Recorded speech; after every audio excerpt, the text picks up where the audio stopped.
But can you guys hear me in the back okay? Awesome. All right.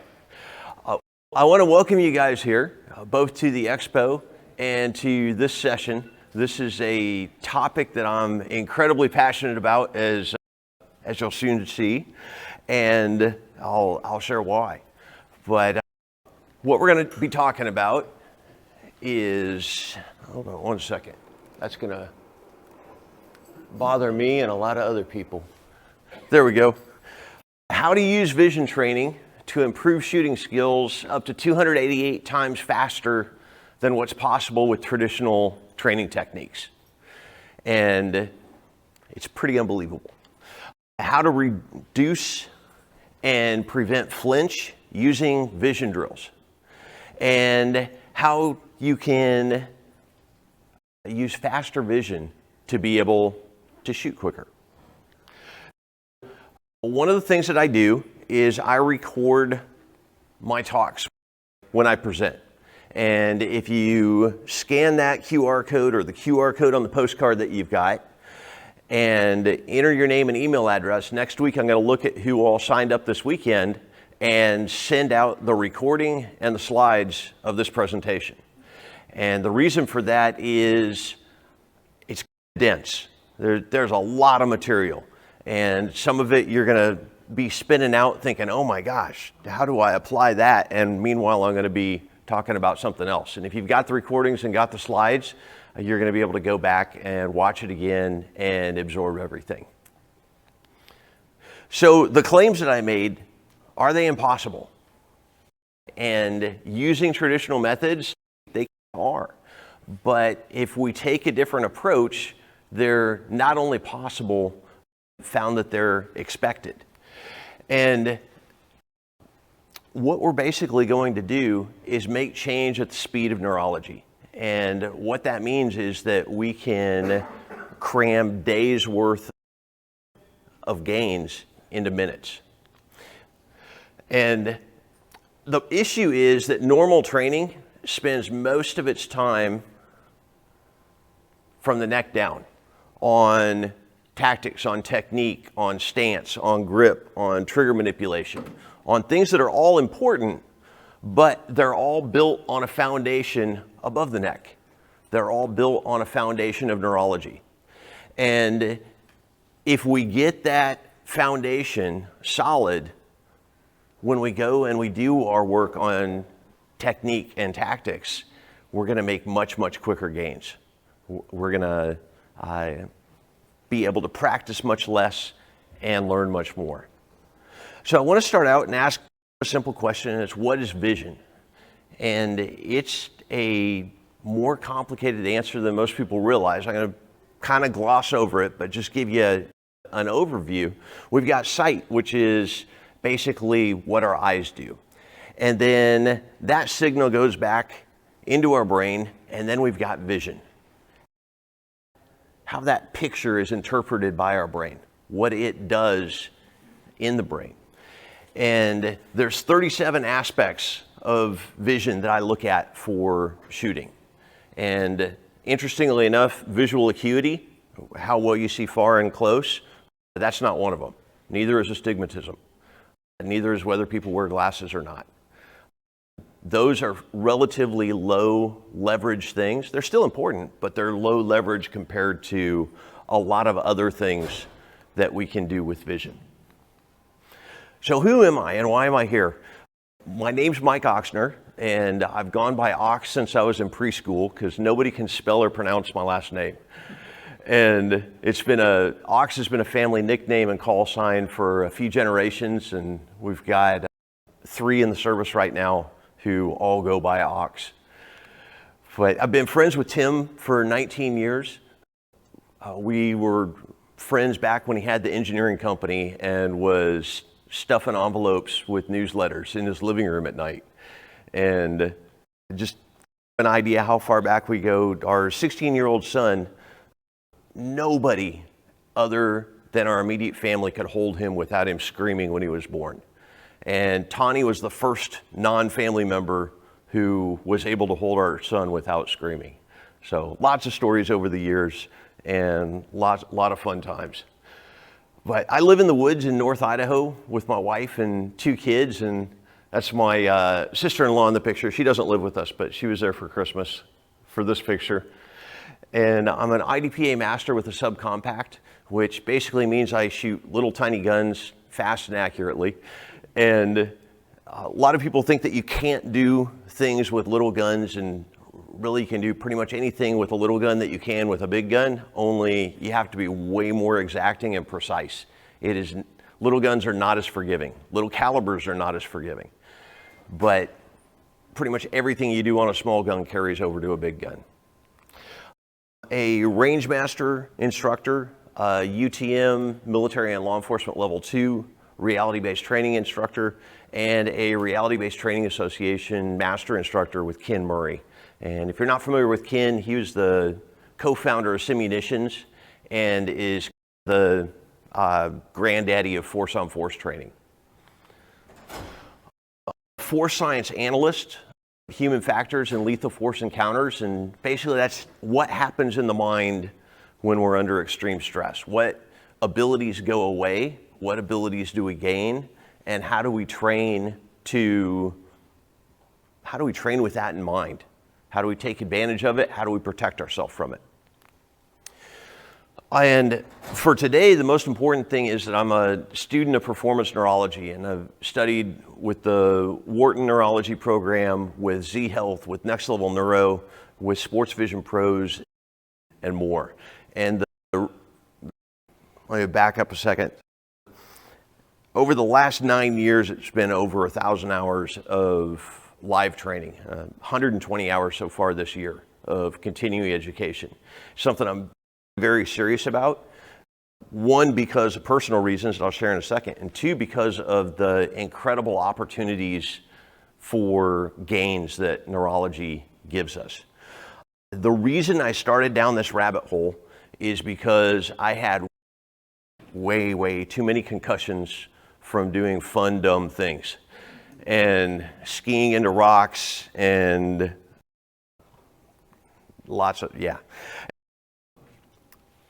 I found myself getting vertigo every night. My eyes didn't track correctly anymore. I was having problems with balance during the day, hand-eye coordination. Reading went from something I loved to something I couldn't do anymore. And my vision was getting worse every month or 2, it seemed. And I got connected with a group down in Phoenix and met with a guy named Matt Bush. And for the 6 months prior, I hadn't been able to do a single push-up without pain. And within about 30 minutes of doing mostly vision drills that I'm going to show you guys today, I went from not being able to do any push-ups without pain to doing 20 without pain. And that got my attention. And I started digging in and started trying some of these things with shooters and seeing crazy results. And then the studying with all these programs began. So what is performance neurology? Very simply put, performance neurology is looking at how a person is moving, behaving, shooting, etc., and figuring out what part of the brain is slowing things down or making things inaccurate. And then figuring out drills to make that part of the brain work better, ideally immediately. So it's a really cool field of neurology, and it's a unique one. I've kind of become a guy who neurologists who shoot come to learn how to use neurology to shoot better. And the reason is most neurologists focus on pathology or traumatic incidents or illnesses, and not necessarily how to optimize performance. Their focus, because of the vast load of patients they have, is just to get people up to a baseline. And mine is to get people up to optimal. So I want you guys to do a drill with me that will give you a taste of what I'm talking about. So I want everyone to go ahead and stand up.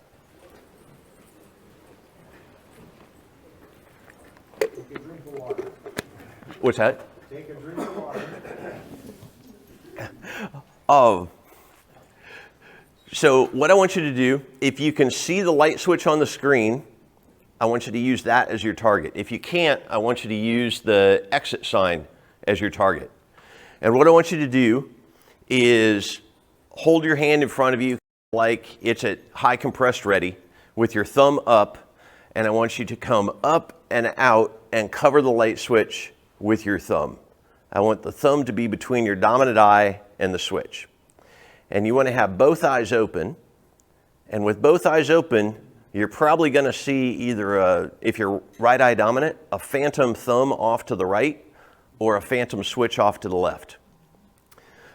Go ahead and repeat that a few times. Come back to high compressed ready, up and out and cover the thumb, and up and out and cover the thumb. And if you need to shut an eye, go ahead and shut an eye. And up and out and cover the thumb. Now what I want you to do is come back to high compressed ready, look at the target, shut your eyes, come up and out and imagine that you're covering the target and open your eyes. And do that a couple of times.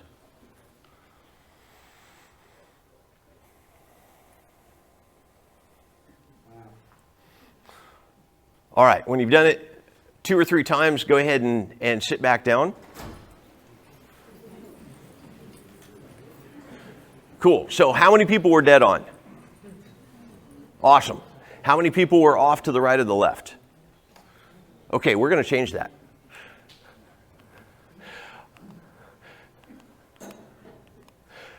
The big thing is, why does this matter? Why do we test this? Why do we want to improve it? How does it matter for shooting? How does it matter for the rest of our life? What we want to think of is, how long does it take to aim with our eyes versus how long does it take to simply verify sight alignment with our eyes? So when people start out shooting, they bring the firearm up so that it's somewhere in their line of sight, and then they start adjusting it and lining up the sights and getting a sight picture and pressing the trigger. Each change that they make with their hand based on what they see takes between 0.2 and 0.3 seconds. And so those stack up really quickly. If we can train our presentation so it automatically delivers the sights between our dominant eye and the target, then all we have to do is verify with our eyes. And that's much, much quicker. That's one feedback loop versus several.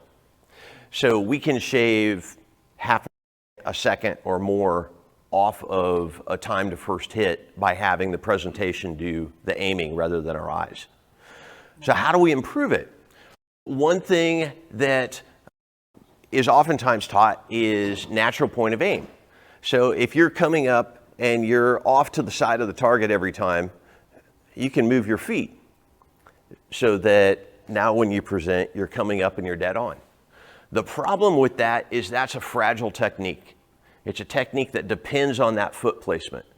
And what we want for self-defense and even competition is a resilient technique that'll work regardless of whether we're mid-stride or off balance, or regardless of what direction we're facing or pointed.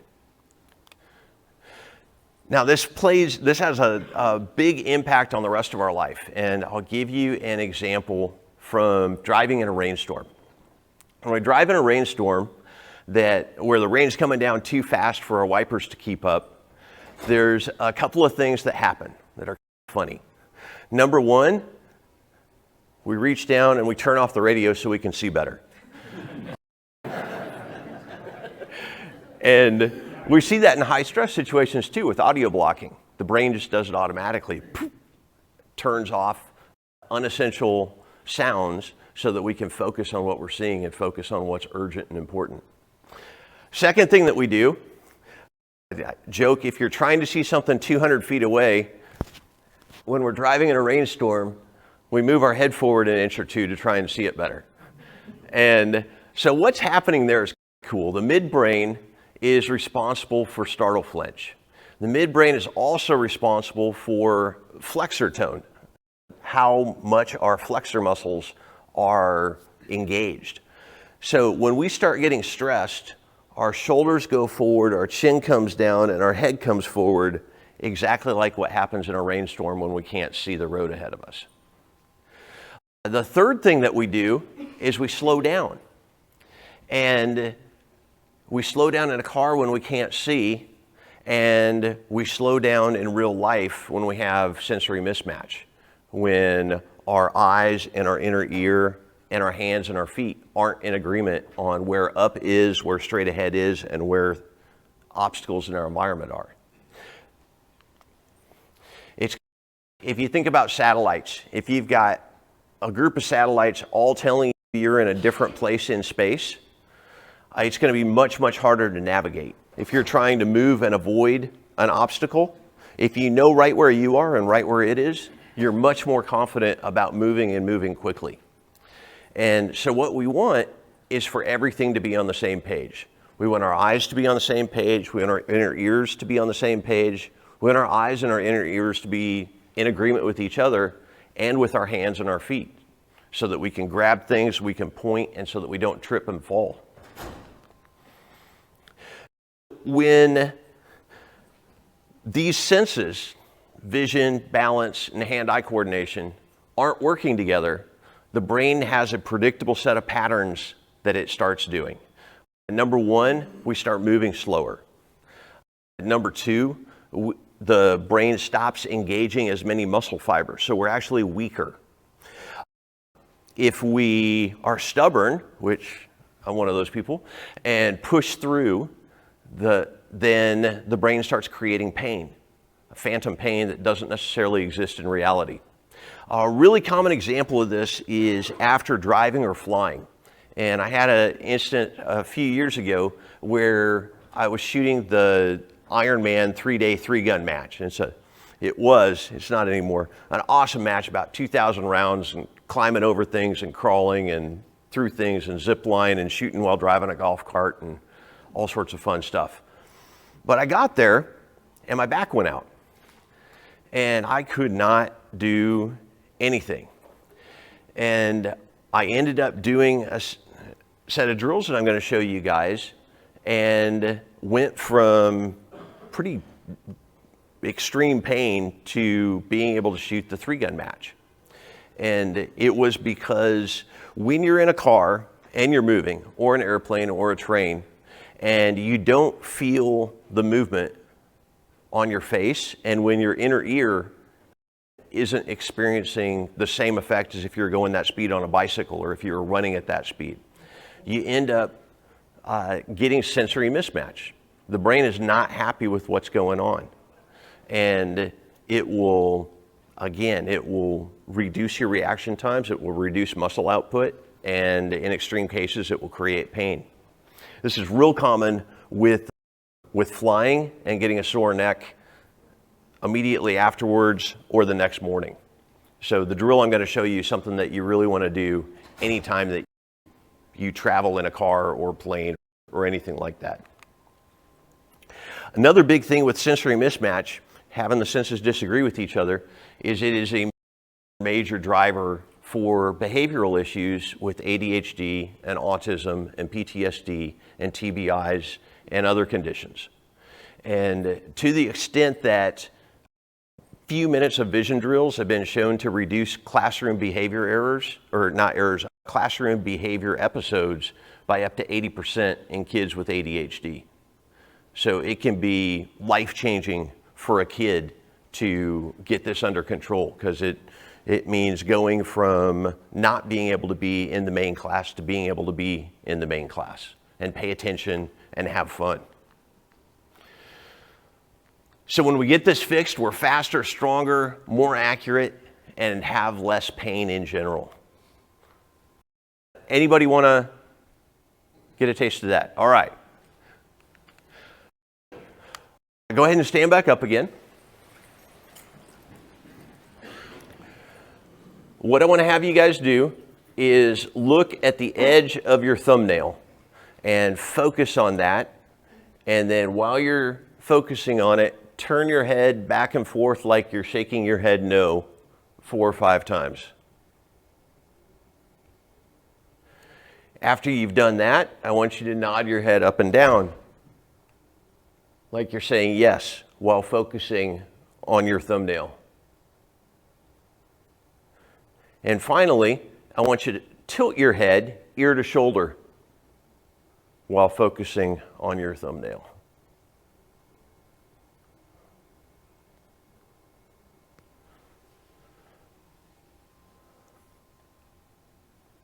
Cool.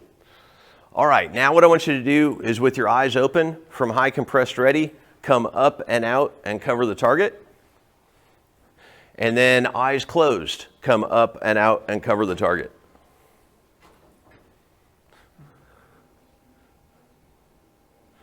And by raise of hands, how many people were better? Awesome. Look around the room if you're in the front. Go ahead and keep your hands up. That's a very simple drill with a very profound effect. And go ahead and sit back down. I want to ask, I'm hoping that there's somebody who is still off to the right or the left.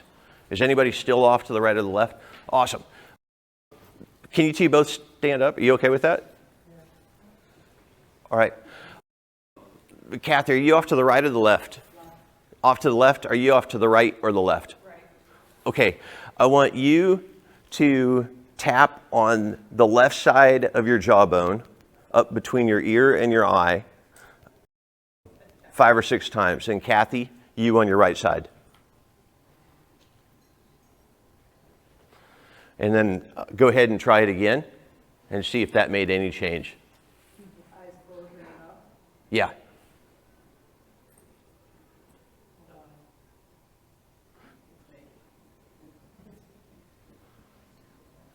What's that? Let me come back so I can hear. Still to the right. Still to the right? Okay, try doing both at the same time.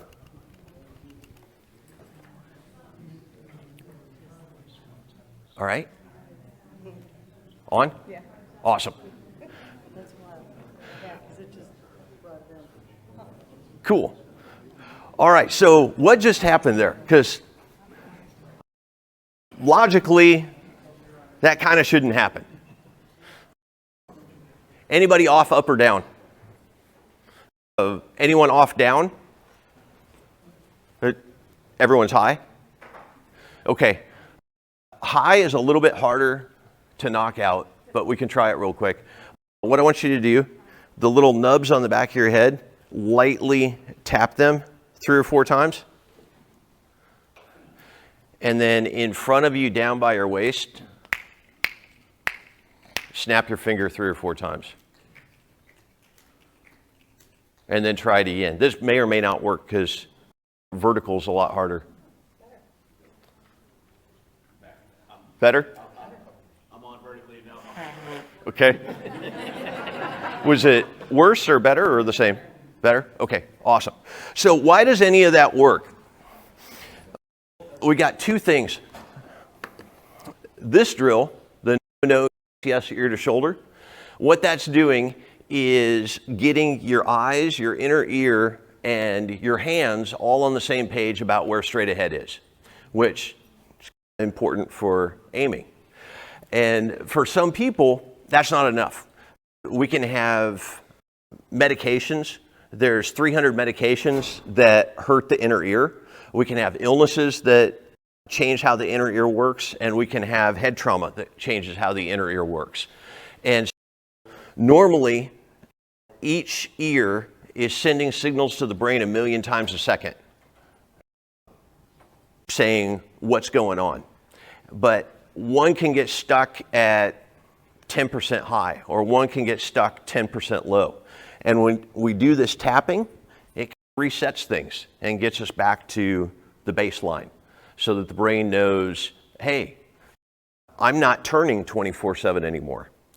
What will happen is, if you guys want to try this, tomorrow, any of you guys who are way off to the right or the left, this probably won't habituate and last forever. It's something you need to do until it becomes a habit in your brain.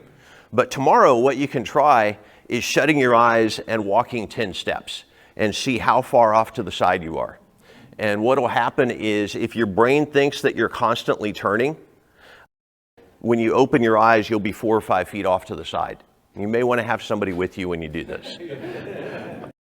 But then you can do the drills that we just did and try it again and be dead on with how you're walking. I'll answer questions afterwards, but I apologize.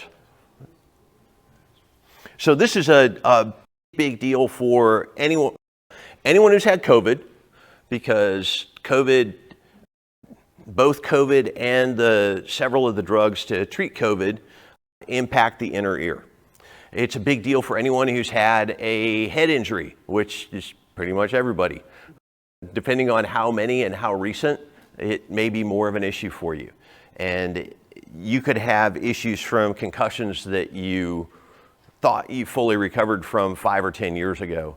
And the brain is just in a constant state of thinking that it's turning. And when we change that so that the brain is comfortable with where it's at and what it feels and what it sees match each other, a lot of things improve.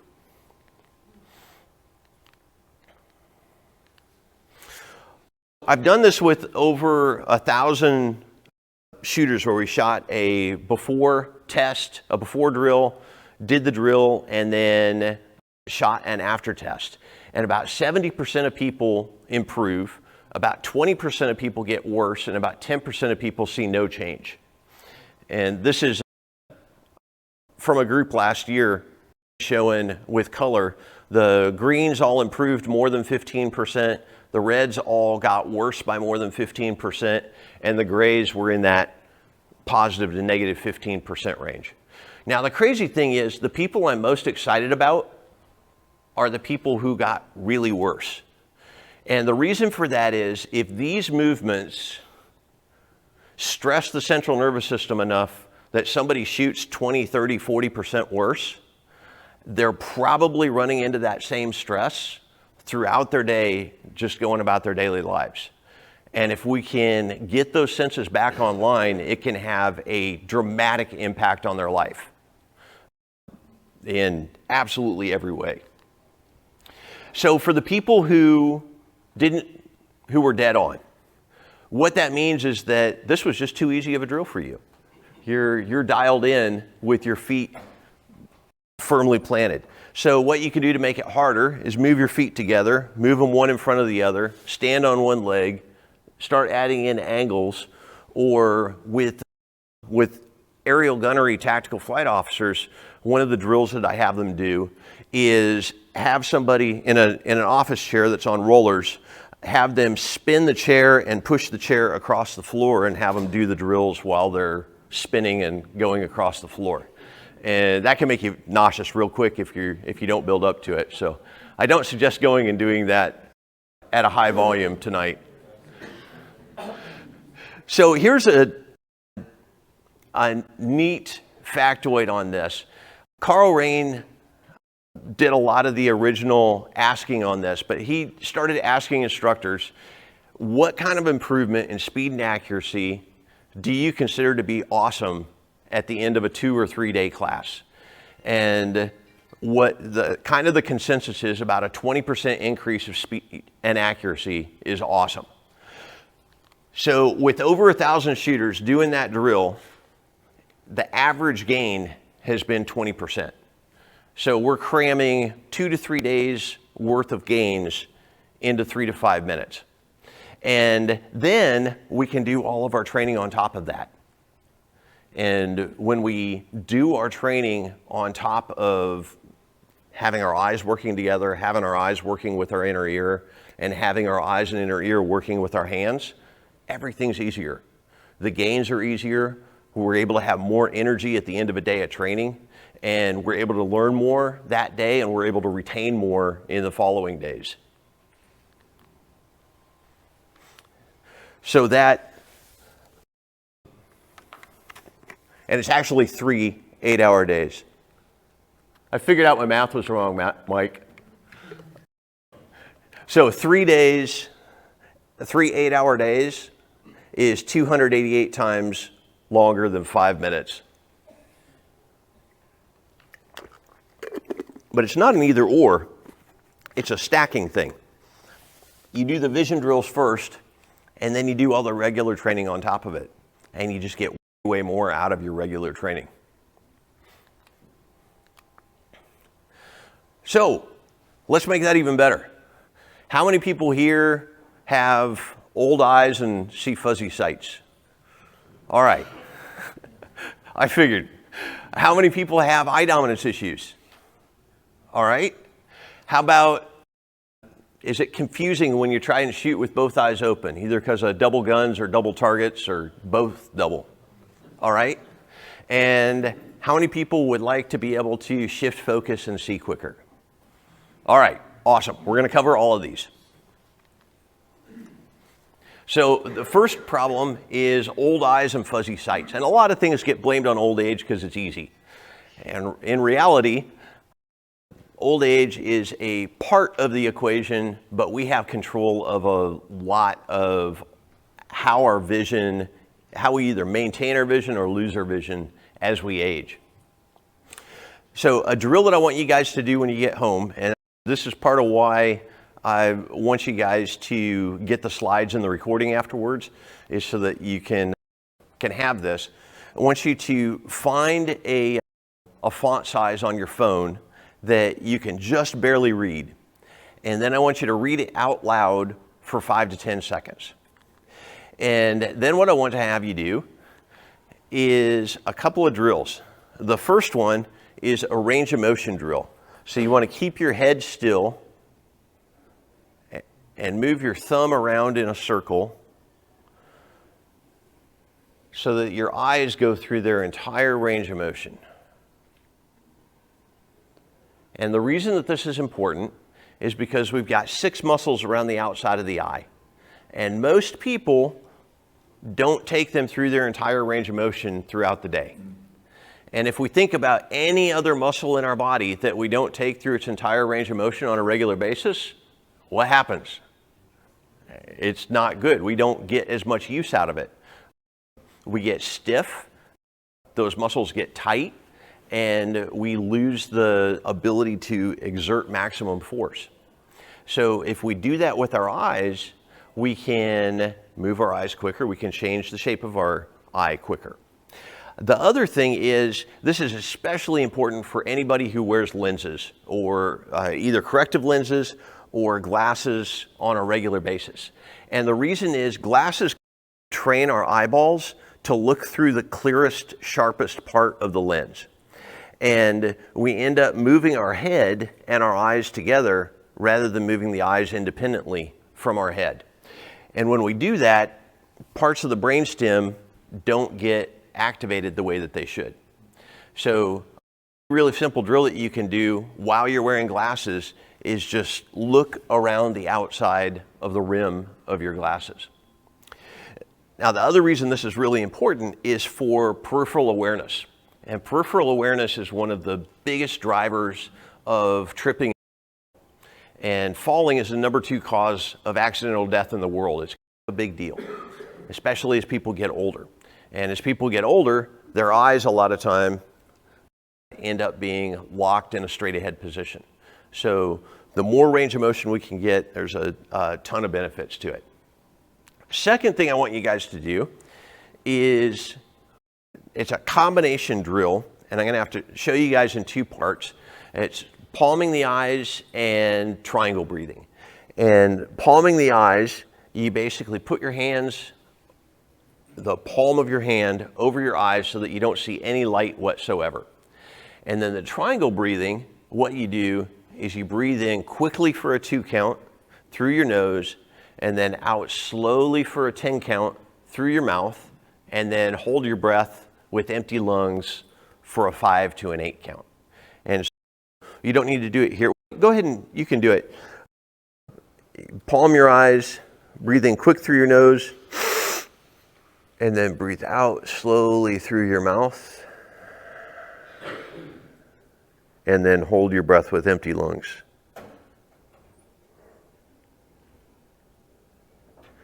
And go ahead and do that a couple of times. So breathe in again.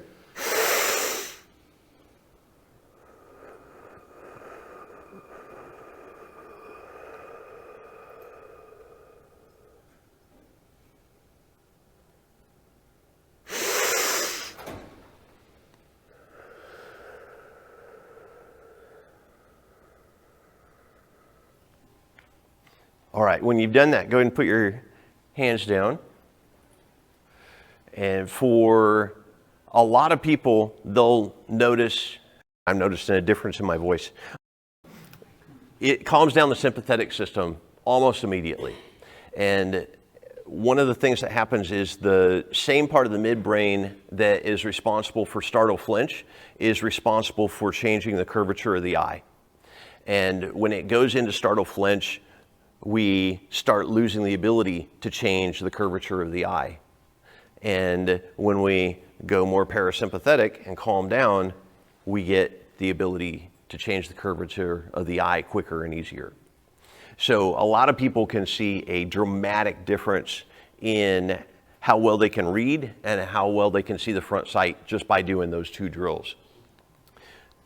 So when you're back in your hotel tonight, I want you to try that and then read out loud again and see if you are reading faster, if you're reading smoother, or if you can even read a smaller font size.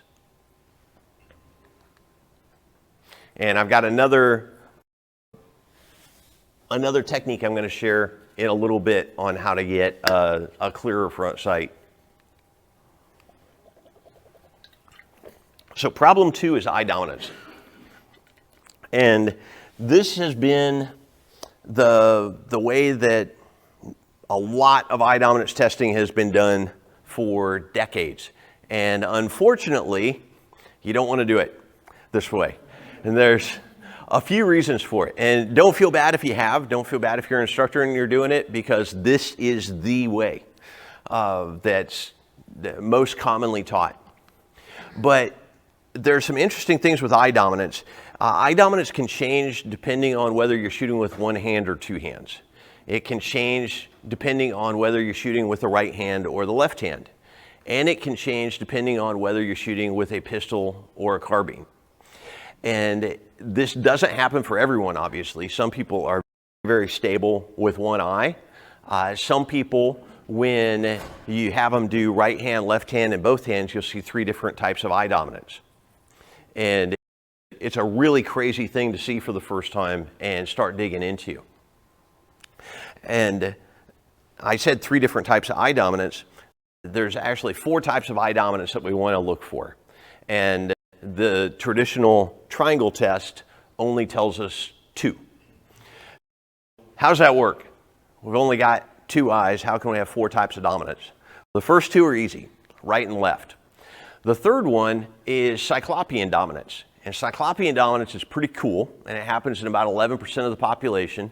And what happens is the images from the 2 eyes go back to the visual cortex, and the visual cortex combines those 2 images and creates a hybrid third image that doesn't exist in reality and sends it to the rest of the brain. And that's what we use for aiming. It's what we use for avoiding obstacles. It's what we use for everything in our daily life. And it doesn't matter for a lot of things, but it does matter for shooting. Because if the sights aren't lined up with the center of your pupil, it's really hard to verify sight alignment visually. The fourth one is shared or mixed or unstable eye dominance. And it happens in about 20% of the population. And with that, the sights line up with the corner of the eye, and a way that you can think about it is the brain's using 80% of this image and 20% of this image and combining the 2 and trying to aim based on it. What you'll see when people have shared dominance is that every time they bring the pistol up, the sights line up with a different part of the face. So if you imagine a consistent cheek weld with a rifle and then not having a consistent cheek weld, mounting it differently every single time, you're not gonna be as fast, you're not gonna be as accurate. So how do we test these? There's 2 easy ways. Number 1 is you have someone hold a pin up, and well, let me say this for you guys so that you can do this tonight. What you want to do is set up your phone so that you can look into it and turn on the video camera, and then bring a pin up in front of your dominant eye so that the camera looks like the top of a lollipop on top of a stick or a golf ball on top of a tee. And what you're going to see when you look at the video is one of four things. You're going to see that the pin is lining up with your right eye, the pin is lining up with the corner of an eye, the pin is lining up with the bridge of the nose, or the pin's lining up with the left eye. And that'll tell you what type of eye dominance you have with either one hand, the other hand, or two hands.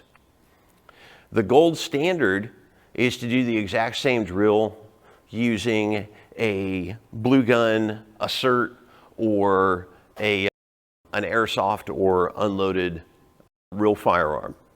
But what I call this is a reverse sight picture. And the reverse sight picture tells you how quickly you're going to be able to get on target and make a precise shot, and it tells you what type of eye dominance you have.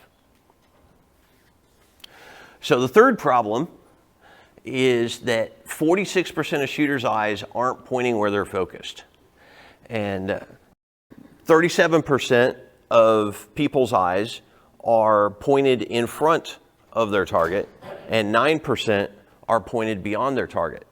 And if it's an extreme variation, then a lot of times, ironically, it's not that big of a problem. If it's a minor, super minor variation, you're just going to see a fuzzy target and think that your eyes are going bad. And if you close one eye, it'll get clearer immediately. If it's in between, what you can end up with is double targets, and it can be very confusing, or double guns in a way that is hard to process. So with all of these both eyes open issues, the fastest solution is to close the non-dominant eye.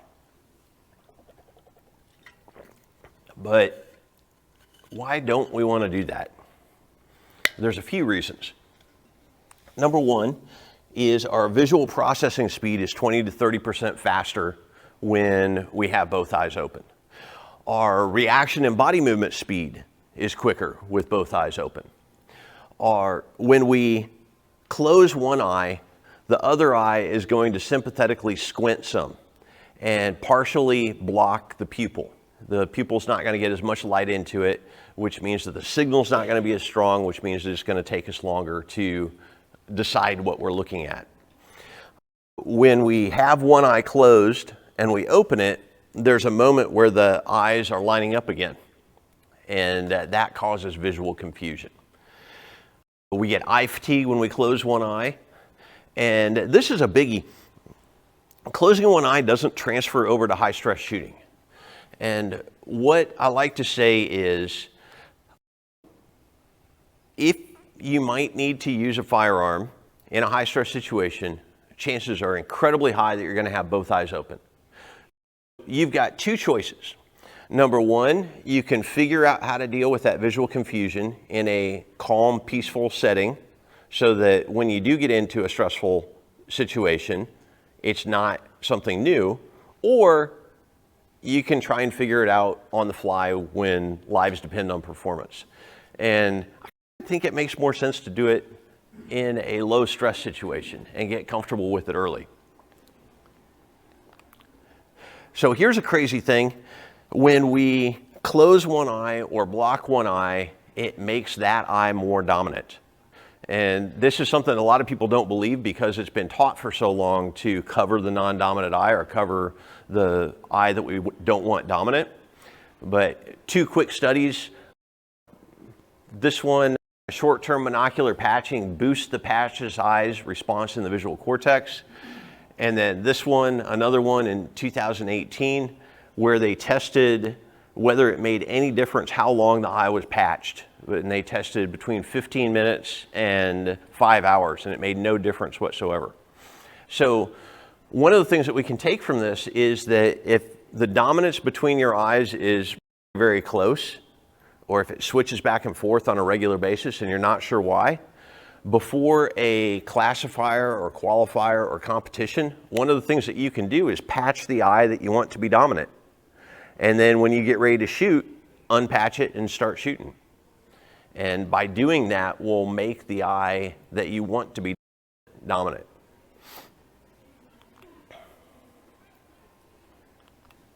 All right, number 4 is vision speed. So we can only shoot accurately as quickly as we can see accurately. It's a limiting factor. So we really want to get it dialed in. And here's an example of what speed shifting between targets can look like. This is 1 shift per second, and that's about average. When I was at my worst with my concussions, I was at about 30 per minute, half as fast as this.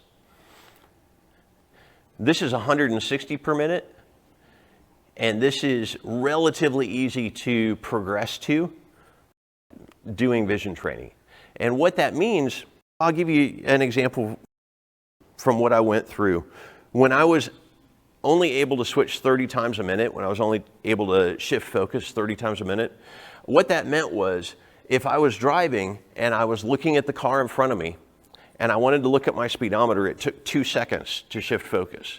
And then if I wanted to look back at the car in front of me again, it took 2 more seconds to shift focus. So 4 seconds where I was some level of blind and unaware of what was going on around me. So when I sped up my vision speed 6 times, it made me a much, much safer driver. It made everything safer. Trip hazards, if you think about that, if you think about looking at the ground and looking back up, and if that process takes 4 seconds, you're going to move a lot slower. If that process takes just a fraction of a second, you're able to move quickly and confidently and not fall. So we can use vision training to see our sights clearer, and this is a cool one, to reduce flinch. The area of the brain, actually the area of the midbrain that is responsible for flinch, also controls a lot of our eye movement, our inward eye movement, in and down eye movement, up eye movement, basically everything other than looking out to the side, and it's responsible for changing the shape of our eye. And if we get that part of the midbrain working more effectively, we don't flinch as often. We don't flinch as easily. And flinch, if it's, and now there's a couple of reasons, there's a few reasons why we might end up with a low left grip. One is too heavy of a trigger and not a strong enough finger. Another is not having trigger finger isolation, not having the ability to flex the index finger without flexing the rest of the fingers. But if we're looking at something that we absolutely cannot control, a startle flinch response, vision helps it tremendously. And in my vision training for coaches class, I go over 15 vision and neurological drills that we can do to reduce flinch, and 15 things that increase flinch. And 2 of them that are important, near far drills. If we're shifting our focus between the target and the front sight very quickly over and over again, that increases the chances that we're going to have flinch. It's another reason to shift focus once to the front sight, focus on the front sight, and take the shot, rather than trying to go back and forth and back and forth and back and forth. And vision training can help reduce shooting anxiety. Study here, eye movement intervention enhances extinction via amygdala deactivation. So we can, to a very large extent, turn down the volume on amygdala hijack and maintain a lot more functionality in a high stress situation.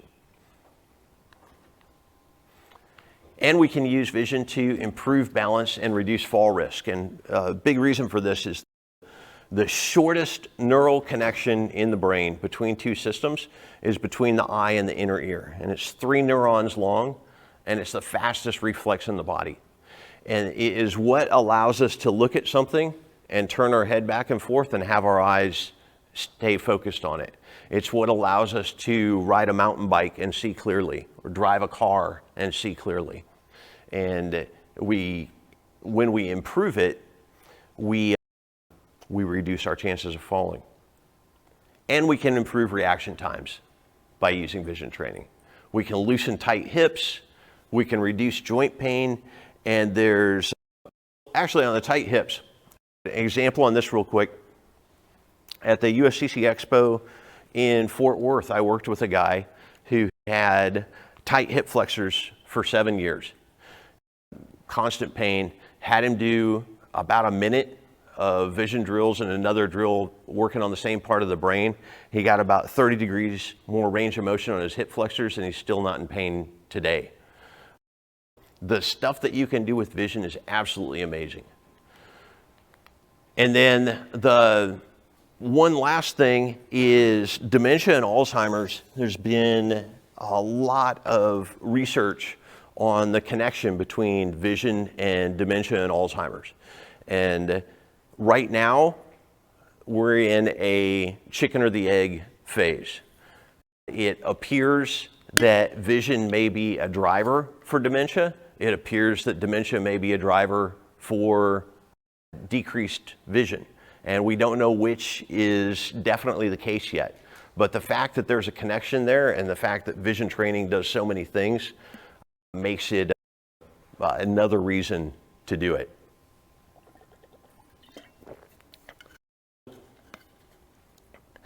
All of this is, going into depth on this is more than we can cover in an hour. And so I've got the slides for you guys. I've got the recording that I'm going to be able to give you guys. I want to share real quick just a few things that make this personal to me. One, from a shooting perspective, the ability to make faster and more accurate hits on target with less practice time. Two, my vertigo and balance challenges went away. I was able to read faster again, stopped having headaches and phantom pains, way safer driving, and had more energy at the end of the day, more energy for my wife and kids. And I took the drills that I used to do all of that, and about 7 years ago, I put it into a course called See Quicker, Shoot Quicker. And I've had about 2,500 shooters go through that training with pretty crazy results. And I just finished making some pretty big updates to it, and I want to tell you about some of them. One is a new patent pending vision training tool for shooting, and it's called a Brock string. And basically you can do drills with it that will help with all of the issues with both eyes open shooting. And what I've seen since we've started using it with shooters is we've taken that average 20% increase in speed and accuracy and increased it to 47% because we've made it so much easier to see the sights and see the target and interpret what you're seeing with both eyes open. And yes, it helps with red dots also. There are drills that I have with it that help you see your front sight quicker and transition between sights quicker and even improve your reaction time, which is something that there are big parts of the scientific community that say that your reaction time is fixed and you can't change it. I can do demos that will prove that you can change it in seconds. And we know that we can definitely slow it down. Anyone who's ever had a drink of alcohol knows that we can slow down reaction times. So it stands to reason that if we remove the brakes, we can speed up reaction times. So I've got a few things that I'm including with it. One is front sight clarifier charts. And the average person, when they use these, they're able to see 2 font sizes smaller within 2 weeks on a regular basis.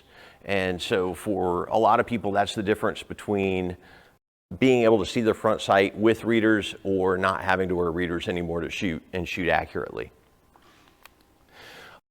Also, the videos that go along with the 2-dot cards I handed out.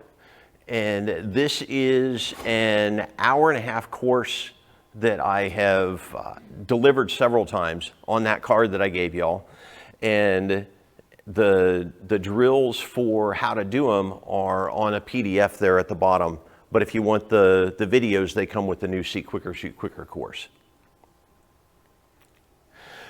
So I just finished up a 6-week vision training for firearms instructors course. I'm not selling it here today. It's sold out, and if you want to get on the waiting list, let me know.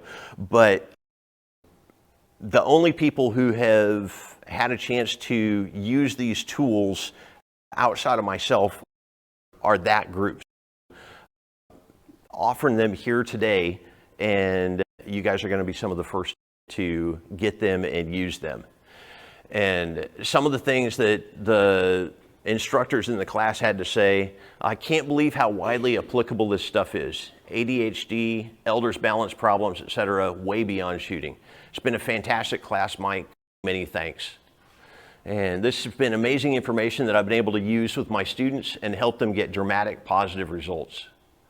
Sensory reset drills are extremely helpful for me in my shooting and balance, and I'm excited to share many of these drills with students also. And I've had tremendous results with flinching shooters using your neurological approach. Traditional methods like quick jerking the trigger and high volume training are expensive and not effective. And